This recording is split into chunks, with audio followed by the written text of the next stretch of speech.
So, mapagpalang umaga po sa bawat isa. Actually, Bardante, hindi naman talaga bongga. Sapagkat, ah, kumbaga, ano yun lang namin na simple lang po yung ah, kaarawan ng aming anak na si Yang Yang. So, salamat po sa Panginoon mga kapatid. Unang-una, salamat po sa kanyang pag-iingat at pangunguna at paggabay. At actually po mga kapatid, testimony ko lang po sapagkat ang aming anak na ito na si Yang Yang ay talagang may mga bagay din talaga na di namin maiwasan, struggle bilang isang magulang. Marahil kilala nyo naman po yung aming anak na bata pa lang talaga ay talagang nandoon na po yung pagiging mahihain niya. At hanggang ngayon, nandun pa rin mga mahal na kapatid. Nung mag-aral nga ito ay nandun po yung pagiging iyakin niya, struggle talaga, na kailangan ko pang pumunta ng paaralan, kailangan ko pang pumunta doon, at minsan kapag nandun na po ako mga kapatid ay wala pa rin talagang nagiging epekto, parang hindi nakikinig. So marahil sa unang tingin po ay parang walang problema, pero ano doon po, medyo mahirap mga kapatid. At marahil ngayon na grade 2 na siya, nung grade 1, kinder ay halos hindi nagbabago. Na minsan talaga ay kung ayaw talaga niya, ayaw niya mga kapatid. At minsan pa nga may mga pagkakataon na kailangan mo ng paluin para lang makinig, pero nandoon po yung struggle na nandoon mga kapatid. Kaya yung panalangin namin na mag-asawa ay nagpapatuloy pa rin. Paano ba yung tamang approach? Paano yung tamang pagpapalaki sa mga batang ito, sapagkat baguhan lang din po kami na mga magulang. At salamat na lang dahil nandyan din yung iba natin mga kapatid na umaalalay. At sa madali pong salita mga kapatid, yung batang ito, si Yang Yang, ay 7 years old na po sa araw na ito. So palagi namin siyang kinakausap sa mga teacher po na nandito, sa mga bata. Ay yung usapan namin ng aming anak ay kailangan na siya na sumama na doon sa children ministry. So di pa rin po namin alam kung talagang mapupunta na siya doon o makikinig na siya.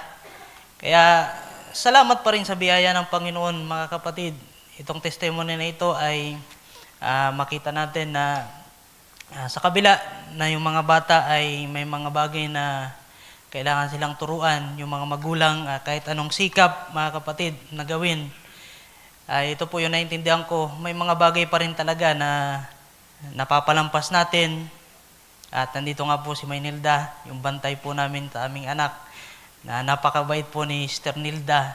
At salamat po kay Maynilda na walang sawa na nagiging katuwang po namin. Kaya yung aming anak po na si Yang Yang ay sa tulong pa rin ng Panginoon at kanyang biyaya ay nagpapatuloy. Kaya mga kapatid, yung testimony ko po mga kapatid sa araw na ito ay hindi po pala talaga madali na maging magulang. Hindi madali na magpalaki ng bata kung wala po talaga ang guidance ng ating Panginoon. Kasi marami na po tayong mga napapanood na mga short videos na yung mga bata hindi kailangan sigawan, hindi kailangan ng mga traditional nating ginagawa dati. So nakaka-apekto po yun mga mahal na kapatid. Pero kagaya nga po talaga na nandyan po yung salita ng Panginoon, yan po yung nag-guide sa atin na hindi natin hahayaan na yung bata ay hindi makaranas ng palo. So hindi rin po kailangan na sobra. At kung wala po talaga ang Panginoon, hindi po namin sila mag-guide ng tama. Kaya bilang isang Kristiyano po mga kapatid, hindi po madali na magpalaki ng bata kasi marami po tayo nakikita na mga bata na hindi po talaga nakikinig sa magulang. So yun po yung ipinagpapasalamat ko na hindi naman sa nagmamataas na ipinagyayabang yung aming anak, kundi nandun po sila, marahil nandun pa sila sa stage na pagkatuto, kailangan ng gabay, pero nakikinig din naman po yung mga batang ito. At nawa mga kapatid, so hindi po ako magpapakatagal sapagkat mamaya po ay marami pang preparation para sa announcement sa ilang mga pagbabago natin dito sa taas. So patungkol sa mga bata, mamaya marami po tayong isa sa ayos mga kapatid. So, sabihin ko na rin po ito, bawal na po yung mga learning materials ng mga bata kasi may mga nakikita ko. So, yung meeting nga po sana namin ay ano po ba ito, implemented na kaagad sa linggo. So, hanggat hindi pa na-announce, hindi pa. Pero may mga nakikita kasi ako, so pauna ko na rin to mga kapatid. Kung kaya natin maiwasan yung mga learning materials, mga papel, coloring, ay iwasan na po natin yan. So mamaya ulitin ko na lang po yan mga kapatid para po maging sagrado po yung ating gawain. So sa oras na ito mga kapatid, yung birthday ko po ay sa Miyerkules pa. Sabi ko nga kay Bardante ay wag mo na munang isama. Pero salamat na rin po sa Panginoon. Pagpapasalamat sa Panginoon na nakakapagpatuloy. At siguro idagdag ko na rin, may oras pa naman mga kapatid.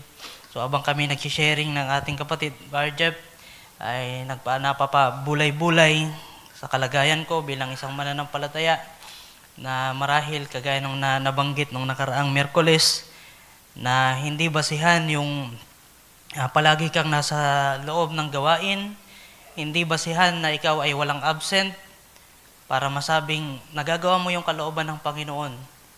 At tumimo po yun sa aking puso mga kapatid na totoo po yun mga kapatid.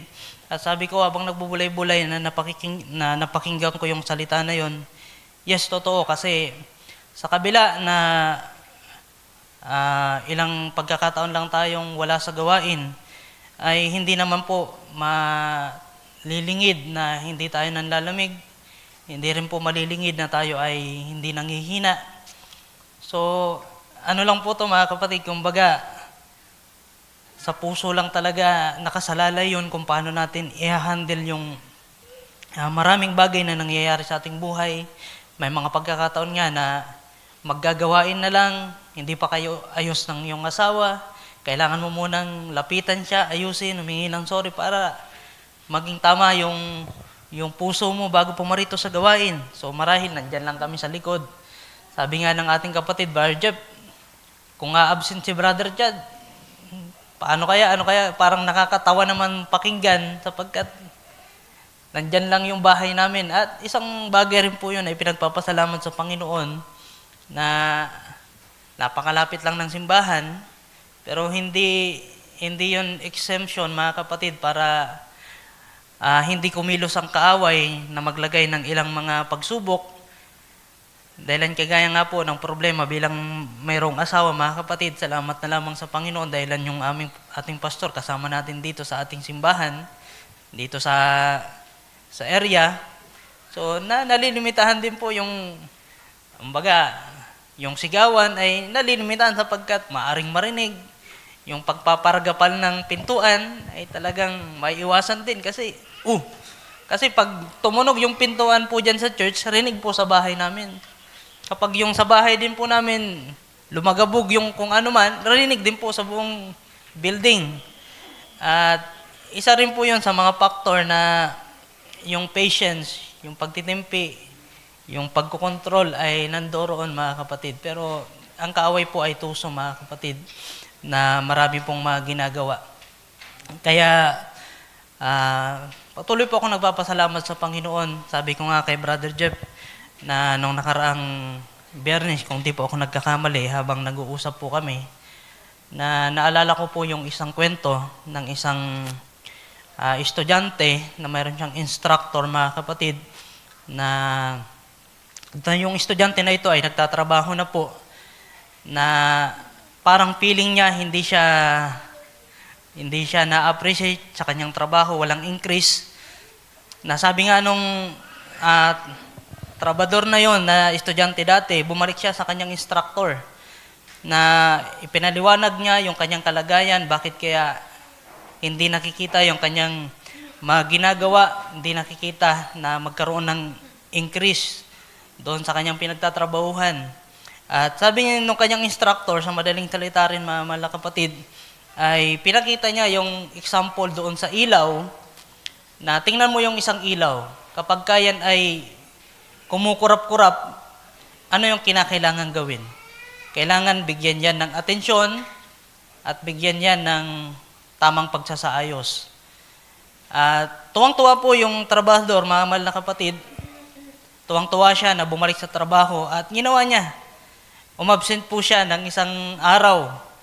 Nag-take ng anumang leave yun, mga mahal na kapatid. At pagbalik niya, nakita nung kanyang company na napakahalaga nung kanyang ginagampanan, mga mahal na kapatid. Napakahalaga nung kanyang obligasyon doon sa company na yon at binigyan siya ng mataas na sahod, binigyan siya ng kung ano man na pangangailangan niya. At sa hindi naintindihan ng trabahador, mga mahal na kapatid, yung isang absent niya, nadagdagan ng 2, sa isang taon, naging 3, naging 4, naging 5, hanggang sa hindi na siya naging functional doon sa company, mga kapatid, ay ang ginawa ng company, tinanggal na po siya sa trabaho. At bumalik siya doon sa kanyang instructor na bakit ganon? Prof, ginawa ko naman yung instruction mo na yun nga po, na kagaya nga po ng ilaw, pag nagmamalfunction, kinakailangan ng atensyon. So, ang pinaliwanag nung instructor niya, so hindi mo kasi naintindihan yung ibig sabihin nung aking counsel o nung aking payo sa'yo. Na yung kapag yung ilaw, palagi nang sira, palagi nang hindi gumagana, kinakailangan na yung palitan. So, ang na-realize ko po doon sa kwento na yon, mga mahal na kapatid, na minsan, kailangan din po natin na magpahinga, pero hindi po yun yung pagkakataon para lubos-lubusin natin yung pagiging hindi natin kapaki-pakinabang sa gawain ng ating Panginoon. Kaya minsan, nakikita ko rin, nagbubulay-bulay din ako, mga kapatid, na dahilan nga, malimit na, bira lang tayong hindi makadalo ng gawain. Sabi ko, Brother Jeff, paano kaya kung di mo na kumatin ng gawain? Bigla siyang tumawa sapagkat yung bahay namin nandyan lang. So gusto ko lang sanang ipakita, mga kapatid, yung isang bagay na alam ko na appreciate naman natin ang bawat isa atin. So salamat sa Panginoon sapagkat anumang mga bagay na marahil sumasagi sa ating isipan na hindi tama, mga kapatid, nandyan yung salita ng ating Panginoon. Kasi minsan kapag nanlalamig talaga tayo, marami po tayong maiisip na wag na muna kayang dumalo ng gawain, pero hindi po yun yung kalooban ng Panginoon. Sapagkat ang kalooban ng Panginoon, anumang kalagayan ng ating puso, magpatuloy po tayo, mga mahal na kapatid. Kaya ngayong taon po, mga kapatid, sa aking kaarawan, sa pag-iingat ng Panginoon, magti-33 na po ako, mga kapatid. At salamat po sa Panginoon at ibinabalik ko po sa Kanya ang pinakamataas na papuri at pasasalamat. Amen. So God bless you, Brother Dante.